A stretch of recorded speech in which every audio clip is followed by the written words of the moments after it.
Henesis Kabanatang 7. At sinabi ng Panginoon kay Noe, "Lumulan ka at ang iyong buong sambahayan sa sasakyan, sapagkat ikaw ay aking nakitang matuwid sa harap ko sa panahong ito. Sa bawat malinis na hayop ay kukuha ka ng tig-7, ng lalaki at ng kanyang babae. At sa mga hayop na hindi malinis ay 2, ng lalaki at ng kanyang babae. Gayon din naman sa mga ibon sa himpapawid, tig-7, ng lalaki at ng babae, upang ingatang binhing buhay sa ibabaw ng buong lupa. Sapagkat 7 araw pa at pauulanan ko na ang ibabaw ng lupa ng 40 araw at 40 gabi, at aking lilipulin ang lahat na may buhay na aking nilikha sa balat ng lupa." At ginawa ni Noe ayon sa lahat na iniutos sa kanya ng Panginoon. At may 600 taon si Noe nang ang baha ng tubig ay dumagsa sa ibabaw ng lupa. At lumulan sa sakyan si Noe at ang kanyang mga anak, at ang kanyang asawa, at ang mga asawa ng kanyang mga anak, dahil sa tubig ng baha. Sa mga hayop na malinis, at sa mga hayop na hindi malinis, at sa mga ibon at sa bawat umuusad sa ibabaw ng lupa, ay 2 dumating kay Noe sa sasakyan, na lalaki at babae ayon sa inuutos ng Diyos kay Noe.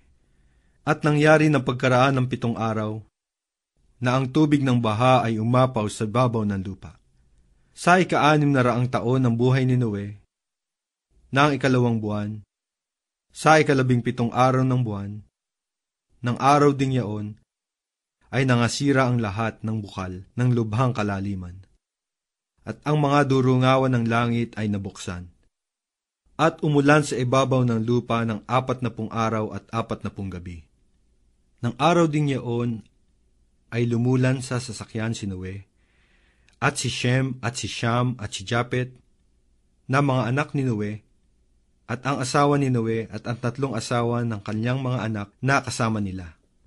Sila at ang bawat hayop gubat ayon sa kani-kanilang uri, at lahat ng hayop na maamo ayon sa kani-kanilang uri, at bawat umuusad sa ibabaw ng lupa ayon sa kani-kanilang uri, at bawat ibon ayon sa kani-kanilang uri, lahat ng sari-saring ibon. At nagsidating kay Noe sa sasakyan ng 2 ang lahat ng hayop na may hinga ng buhay.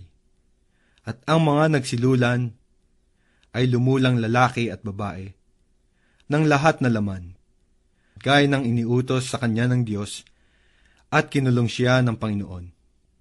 At tumagal ang baha ng 40 araw sa ibabaw ng lupa.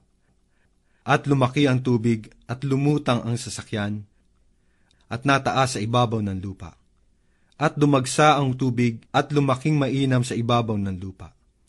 At lumutang ang sasakyan sa ibabaw ng tubig. At dumagsang lubha ang tubig sa ibabaw ng lupa. At inapawan ang lahat ng mataas na bundok na nasa silong ng buong langit. 15 siko ang lalim na idinigsa ng tubig, at inapawan ang mga bundok. At namatay ang lahat na lamang gumagalaw sa ibabaw ng lupa, ang mga ibon at gayon din ang hayop, at ang mga hayop gubat, at ang bawat nagsisiusad na umuusad sa ibabaw ng lupa, at ang bawat tao. Ang bawat may hinga ng diwa ng buhay sa kanilang ilong, lahat na nasa lupang tuyo ay namatay. At nilipol ang bawat may buhay na nasa ibabaw ng lupa, ang tao at gayon din ang hayop, at ang mga umuusad at ang mga ibon sa himpapawid. At sila'y nalipol sa lupa.